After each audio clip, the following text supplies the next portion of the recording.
What are we doing today? Just a Cup.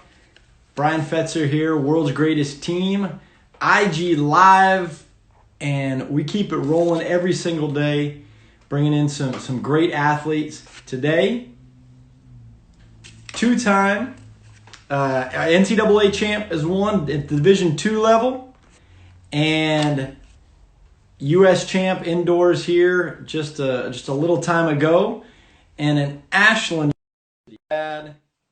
Katie, you joining us here right now? How are you? I'm good. How are you?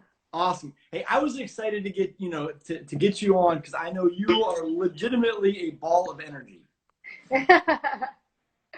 And I actually remember that back to when you jumped incredibly well at the Virginia Challenge. Oh my gosh. Was that, I know you mentioned that, was that JDL or was that, which meet was that? That was the Virginia Challenge back when we had the American Track League meet there. Yeah.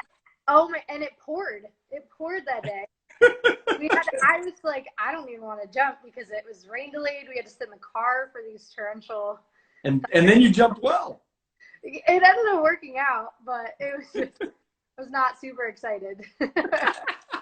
But then as you get going, it was fun. But I mean, I think it's something that's a great part of your story is how you came to work with Brad Walker. Yeah.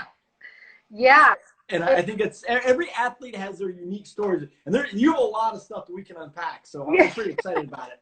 But coming up with a coach post collegiately, give him the go-to of how you get it done.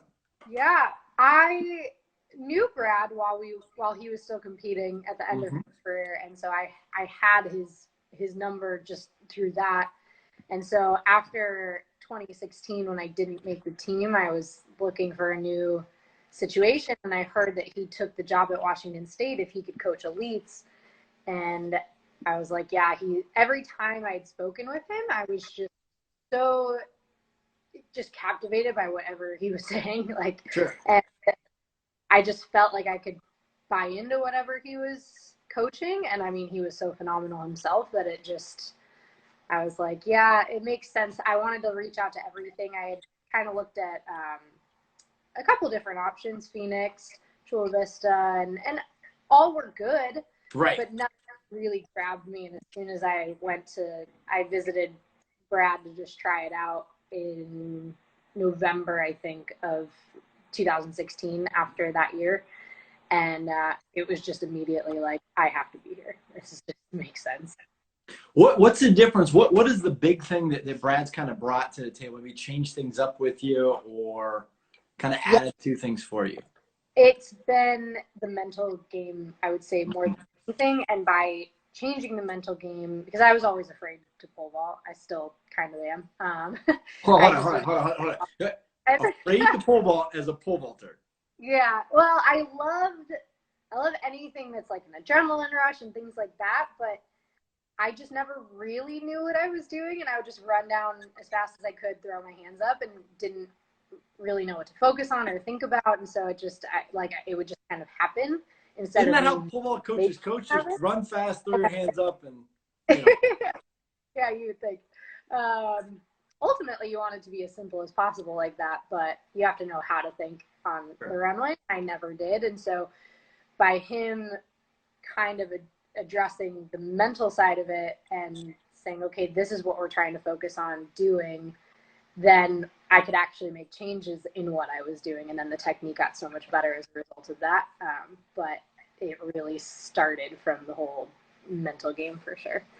What was something that he might have said to you that kind of stuck from a mental standpoint, or was there any specific words of advice or?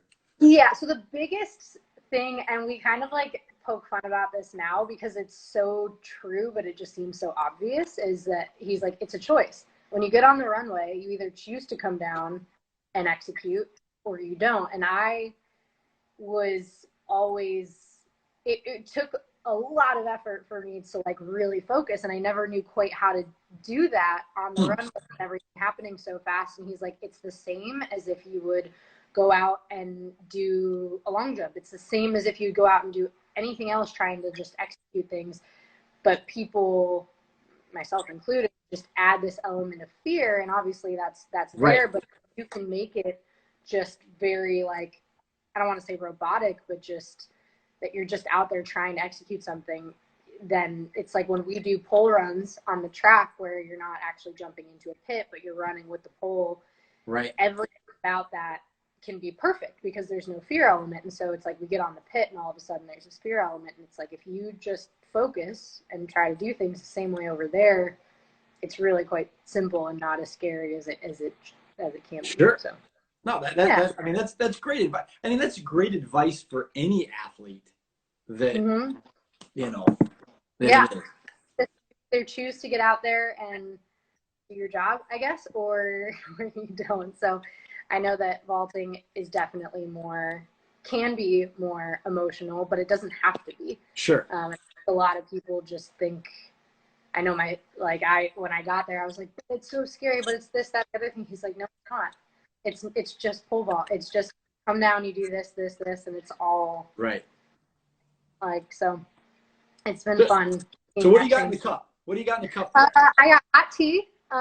So I was debating between coffee and tea, but I drink this protein coffee every morning. Chai. Protein coffee. Yeah. So it's a company I work with, and I love them. What's the company? It's called Shike. It's a protein coffee. It's basically, I don't know if I would call it a protein powder or like a coffee powder, because it tastes like it tastes like a really good like coffee drink, like an iced latte or something. And so it has, I think, 20 grams of protein, but 2 shots of espresso in each serving. So for me, it's like when I'm dead tired in the morning and I just throw 2 scoops of that in, I'm getting my protein and caffeine. I like that. And then I have, something else to go with it. So I didn't need any more coffee today. So I'm having good old fashioned decaf tea. That's a good thing. About this time of the day, I'm on some lemon and ginger, just kind of my voice can roll on a little bit. Yeah. So being successful, gold medal, NACAC, making a world team, all those kind of things. The road to that isn't what I would say most athletes would think is, hey, I've got to go to big school X. I got to have this accolades out of high school. You jumped over 16 feet. That's pretty awesome. And you went to Ashland University. I did. School. Yeah. So that's what's cool about track is it's the same at every division. It's the same at every level. So it's just, right. I tell kids, like, don't get so fixated on D1. I get it. I went D1. It didn't work out for me, and I transferred to D2, and that's where I had my success. You just find the coach that really clicks with you, because you're either going to be all in and excited because of that person, or you're going to hate going to practice every day because of that person. Sure. Yeah. And I think that what you just said is so true, that it doesn't matter where you go, it's about you. And a track and field is an individual sport with a team concept. Right. Exactly. And what I loved about D2, I went to Ashland University. D1 was so intense, and it just had this feeling of like, you have to do this for the coach to score points for this, that. And D2, it helped me find my internal motivation of just like, I'm here because I love to be here. The coach, he's a volunteer. He doesn't care. Like, and so it was like, it really helped me realize I was there because I loved to pole vault, and pole vault really high, and helped me get out of a lot of my mental block issues that I had coming off the D1 program, where it was just much more laid back, but it held you a lot more accountable, and it made me see, okay, like if I don't sometimes get the workouts done, maybe no one's gonna know, but it's just a lot more laid back, and so sure. Like I said, held me a lot more accountable. Well, and so it's not just a short road. Hey, you didn't just graduate from Ashland and then bingo. Yeah. I'm a national champ on the professional level. Yeah. kind of walk us through like advice for somebody that, you know, might want to continue, but hey, like right. just not having a big time. Yeah, and what's interesting is I wonder if maybe I had graduated from a D1 school, if things might have been different, because I was jumping as high as the girls Sure. winning D1 nationals, but you know, D2 is not quite as looked at, I guess. But I had the heights to make it to US nationals, and so I feel like, and I mean, to each his own. If you want to keep competing and you're enjoying it and it's fun and you want to just keep jumping, like, awesome, go for it. As far as putting your life on hold to really try to reach that next level, I think if you're making US nationals, then that's kind of okay. Like, that was, for me, it was like, okay, I'm making US nationals. I'm holding my own at this meet, still doing a lot wrong. Like I said, come off of that mental block and only been off of it for about a year. So I still had a lot of those things. Plus my jump was not technically what anyone would look at. I was kind of the exception, not the rule. Right. So I think it was just, I had a really awesome support system. My mom was incredibly supportive. I did work part-time jobs, but it was just, I really felt like, okay, I think people just have to sit down and say, what's my potential? Like, what can I, just have some realistic conversations with yourself. I did, because I didn't get a contract until I was 5 years out of college, but it was like every year I was still improving. Every year I was PRing little by little, and we were making these changes. And so when I went to grad, this is it. If it doesn't work here, it's not going to work anywhere. Right. Like, Right. putting off my life to pursue this, like, and because that's what it was. I wasn't really working. I was not working a full-time job. I wasn't doing anything. It was like retail jobs and things like that to kind of try to see what I could do. So yeah, I mean, as a pole vaulter, I think in track and field in general too, it's not as obvious of like, okay, you graduate and then you either get drafted and then this is where you automatically go. Like, if you don't get drafted, it's not quite like other sports. So, I mean, do your research and look into what other programs, I guess, are around in the pole vault. A lot of people kind of stay with their college coach or go back to their club coaches. Right. I think what Brad wants to do is kind of create this elite group, and because things are kind of like, it used to be, there was Jonesboro, there's Earl Bell's place, and there was like Phoenix in Altus, and it was just these different bases, and a lot of them have kind of like disbanded a little bit. So I think ideally it'd be cool if we could kind of be like the place to go, if that makes sense. It does. It does. At least people have an idea of where to go. True. Well, you mentioned a little bit ago with your mother being a support. How big is having a support staff? And I think maybe some people that don't understand it so much of what all comes into being a professional athlete in an individual sport. You know, that support staff. Like, who is your support staff? I'm very lucky. I have a big support staff. My mom is number one. My dad passed away when I was 16, and so she has been like, and he was my biggest fan. So she just kind of like has just supported it 100%. She's never made me feel bad for pursuing this, and like I said, putting off a career or things like it was never okay, but when are you going to get a job, when are you going to set down? Like, she was always supportive, and that is everything, because I think if I had someone kind of chirping in my ear of like, okay, but when are you going to like move past, it would have allowed this doubt to kind of creep in, and any doubt your ability, it's not good. I mean, some people really can come through on the other side of that. And there were times at Ashland when I first got there, I had a really bad mental block. And I know people were telling the coach, okay, just let her sprint. Like, she's past her heyday in pole vault. Like, she's done. Like, she's done. And so I kind of like love that now, because it's like, But yeah, my mom is phenomenal. My siblings, my brother is a huge track and field fan. He would watch the Diamond Leagues back when I didn't even know what a Diamond League was, but he would watch the results. So he was Brad Walker's fan. He was, Jeff Hartwig. And so as I got better and got to like be around these people, he was just awestruck. But it makes it fun because I go to these meets and he genuinely loves it, and he genuinely loves talking about it with me and talking about the different athletes. I swear he knows more about track and field in general. I know more about pole vault, but he just loves the sport. So that makes it just fun. Like on top of being supportive of me, it's like he actually enjoys the whole job of what I'm doing. It feels like, I'm sure, what a football player kind of. Yeah. And my boyfriend he is from England, and he grew up going to Diamond Leagues. Like that was their football. It's normal, right?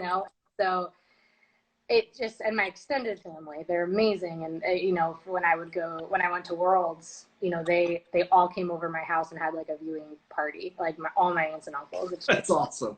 So I'm very, very lucky in that respect, and I know a lot of people don't have that, and so I feel very fortunate that even when I was struggling, they would come to my meets, and they would be there for me. So it was really great. That's awesome. So Worlds, starstruck. I mean, was there somebody that get a mix of that? Lots of people have said these things. You go to your first world championship or your first professional or whatever it might be, and you see somebody. Who was that person that you were like, that's so and so? They weren't competing, but when I went to NACAX the first time around back in 2015, Sergey Bubka was there. Nice. And I got to meet him, and I shook his hand, and he turned around, and I fell to the floor. I was just like, and my coach at the time, he was Russian, and so he and Bubka were just talking, because That's awesome. In Knoxville, that's who I was working with. His name was Roman Bacharnikov. He worked with Bubka's coach and translated some of his stuff at Reno Pole Vault Summit back in the 90s. Mm-hmm. So they were talking, and I'm like, this is surreal. This just isn't real life. I can't believe this right now. Awesome. But ever since, I feel like I've gotten it a little bit with everybody, but then you're around them so much, and then they become your friends. And I remember one of the first meets I ever went to, it wasn't a big meet. It was a beach vault we were in New Jersey, and Mary Saxer was there. And we had never talked before, but she's Mary Saxer. Like and I was like, and that's before she was married. So I was, and we ended up like going out that night, and she's one of my best friends now. But it's that's just like, awesome. Oh my gosh, I'm like, done me with Mary. She's so nice. Like, she's the nicest person. I just couldn't believe it. Wow. And those kind of things are the fun things. And now the thing about it is there's going to be young ladies that are going to go, oh my gosh, I just met Katie. It's going to happen. Get used to that. I didn't think about it like that, but sure. Yeah, of course. Hey, well, I hope he is Mary then. There you go.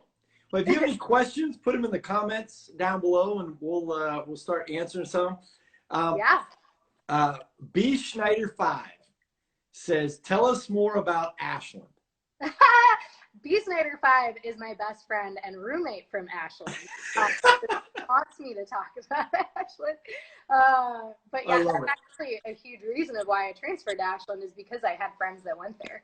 And so I was homesick, and my vaulting was struggling. And because you're from Cleveland.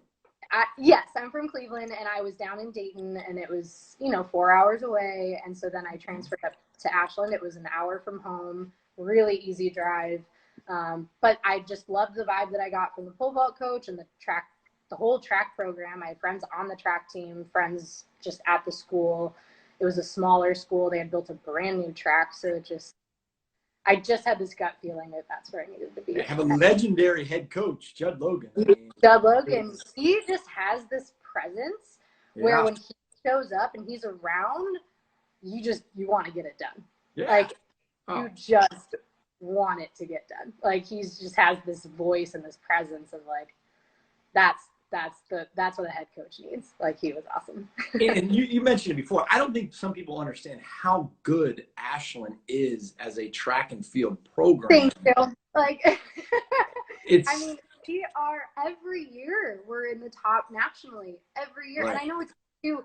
But we have 2,000 undergrads, and we're competing against programs that have 25,000 undergrads. Yeah. And it's just, I mean, the fact that we are even there, and we have people that come out, not just throwers, because the throwing program is always phenomenal. I mean, you look at Kurt Roberts, Kid Johnson, like, you've just got all these people but they, I've come out of there. Drew Windle, who's silver medalist, I believe, at Indoor Worlds. Miles Pringle right now is an up and coming, like, really good sprinter, and so it's just a very well rounded program for a program that has such minimal funding. It's so impressive what they do.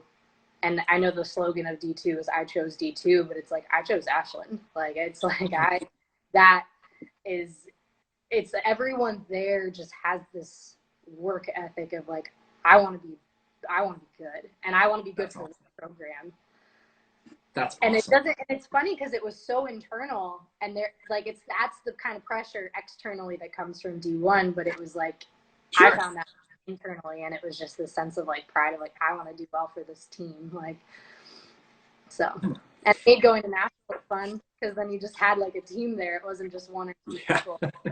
It was awesome. That's true. So Grace Dunn asks, what is the best advice for a young pole vaulter? I would say, oh gosh, I just had like 6 different things come to my mind, but just enjoy it. When you're young and you're new at it, like, just enjoy it. Like, just get on the runway as much as you can and have fun with it. Because this sport has a way of, if you have a bad jump or a bad competition, you just feel like the worst person ever. And so I think it's really important to just find how fun it is now. And that's what you can get back to when things get tough, and just every practice, just keep trying to, like, focus on those things you want to do. If you can get in the habit of, like, thinking of those cues and thinking of the things you want to do, then you won't get in the rut of where I was at, where you don't know how to think, and then you go through a bad mental block and you don't know how to get out of it. That was my biggest issue, is I didn't know how to get out of it, because I didn't know what to do to get out of it. I just would run down and hope for the best. Right. So yeah, I'd say those things. No, it's good. So how high did you jump in high school? To give some comparison. My pool was 13 feet, which is a little, like, slightly less than 4 meters. Like 12 or still a very good high school jump, though. Yeah, at the time, I think it was top 5 in the country of, like, graduating seniors. Now it would be like, but it was good. And to this day, I still think if you jump 13 feet as a high school girl, you're going to get looked at by D1 programs. Maybe not, like, the biggest D1 programs, but that there's a lot of potential with 13 feet. So, sure. But yeah. So, another question, Cutie was creeping in. That's an interesting call name or sign name, whatever. How'd you know you were ready for the new coaching situation? I had pretty much expended all of my options at that point. I went to Knoxville, and the coach there, he was great, but I just wasn't ready to be all in away from home. I mean, it's a big thing to, like, compete at the elite level and train at the elite level. It's like you have to be all in mentally, and I just wasn't yet. And I just went through some other stuff down there, and moved back home, and then was using his training plan, but using my college coaches. I was with my college coach, using Roman's training plan, and not making that team. I had a really good day that day. I jumped a personal best. I tied my personal best, and it was an outdoor PB, and I didn't make the team. And I think that was very eye-opening. Like, I can't do this on my own. I have to fully commit and embrace a new program and a new coach, and just just get out of my comfort zone because I can't do this myself. It was very humbling because in the past it was always, I was lucky in that what I wanted to happen usually did happen with pole vault. And so that was really the first time that it was like, oh, you don't have what it takes to do this by yourself with what you're doing now. So when I went to Brad, it was like, there's no other choice but to be all in if I want this to work. And he has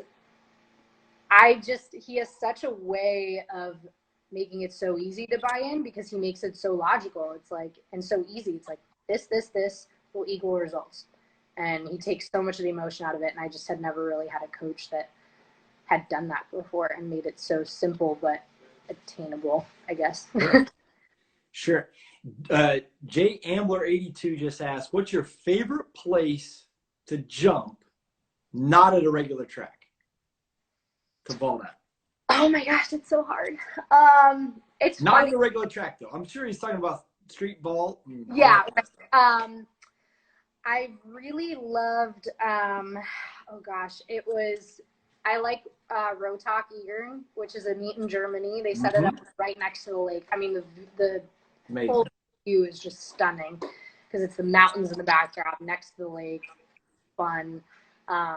Reno Pole Vault Summit will always be one of my favorites. Awesome. I think as long as I'm competing, I'm gonna try. Right. And then, oh gosh, it's just so hard because there's so many good ones. The Zurich train station jump vault is, I would say, is probably the number one. I've never had a bad meet there. What's the one thing with pole vault is so unique that people are starting. I mean, we do it in the American Track League, doing some things in the street, and we're going to increase that next year. But it brings fans that might not know pole vault, but anybody that watches and goes, hold on, they just, what is this? It's kind of a pretty cool thing. It's so cool. And like there's one, it's called Vault in the Ville. It's in Louisville, Kentucky. Yes. And it's just on 4th Street Live. And so it's these girls going to bachelorette parties and people just like going out for the night. And then they just look in the middle of the street, which I'm not sure cars can really drive down anyway. They can't. This covered area that is so fun. And it's like bar, restaurant. And so it's a place where people go to hang out. And then this is happening and they're like, oh, cool. And then it just introduces pole vault to them. Just goes. Yeah.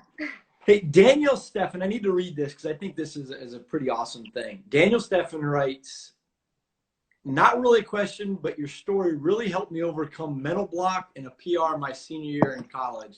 Thank you so much for sharing. I mean, that's athletics. That's phenomenal things.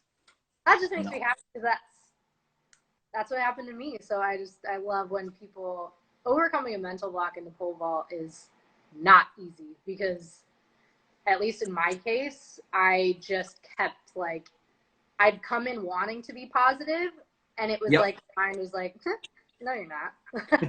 It's so easy to like spiral down that hole. And then when you're down there, it feels impossible to climb your way out, even though all it is just changing that mindset and like ground.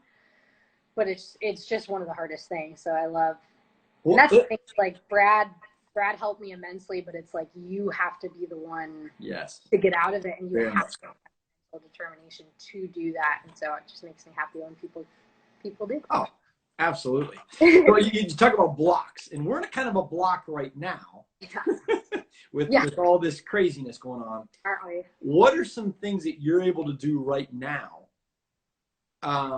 training-wise, or what can you do, or what adjustments have you had to make? Yeah, so USATF was awesome and gave us a stipend to get gym equipment. So I was able to get a squat rack and a bar, and then my coach already had a bunch of bumper plates. So I just did a lift in my garage yesterday. It was awesome.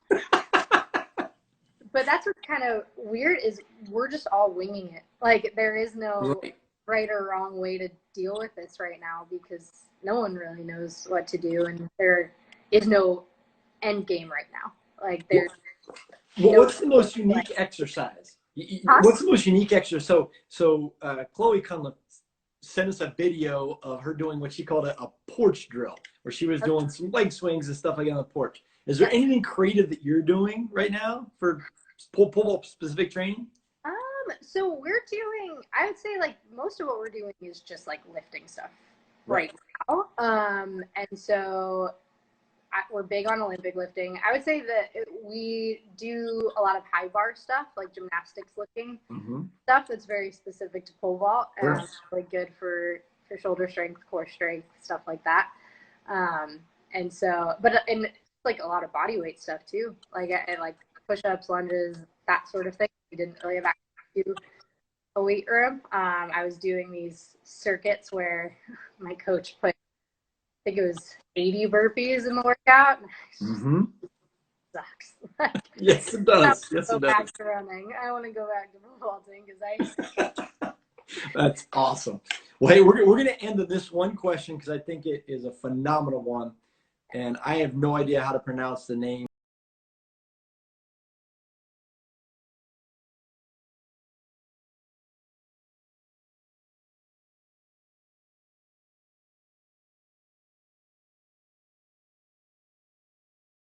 is when no one is watching. So that like champions are made when no one is watching. That's awesome. But first comes to mind, and it's true. I mean, I would say though, champions are made through like the hard days. The number, like Brad and I have had a couple sessions where I've just burst into tears because it just like I was like having a hard time embracing what he was giving me, or like it just was out of my comfort zone, and I kind of put it back. You know, we go through this, like I try, and then I embrace it, and then it's better. And so like I would just say, yeah, like on the days when no one can see you, and like it's just hard, like I cry, then I get over it. That's awesome, man. Hey, it's amazing having a conversation with you. I mean, you're amazing. Your story's amazing. I think you have so much to share with people. If somebody has a question, wants to reach out to you, how do they get a hold of you? Instagram's probably the best way. I also have my email linked up with my Instagram. I just got a new one that made it just for like pole vault specific. Yeah. Hit you up on Instagram. Yeah. That'd be a great thing. Yeah. I apologize because I don't get to some of the hidden messages. Like if I'm not following you, I don't see them immediately, but I always try to get back to people. Awesome. So. Awesome. Well, hey, Katie, thank you so much for being on. We appreciate having Just a Cup with you. Yes. And I wish you the best going forward. Tomorrow we have Gabby Thomas and Sage Watson both coming on. So Sage is going to be at night. Gabby's going to be in the afternoon. Yeah. So we're trying to bring as many people out as possible. So spread the word. If you're watching, we're going to try to keep bringing up different people. If you have somebody that you want us to watch or interview, shoot us a message. We'll work on it. And Katie, again, thank you. Thank you. And wish you the best. Thank you so much. Have a great one. You too. Bye. Bye.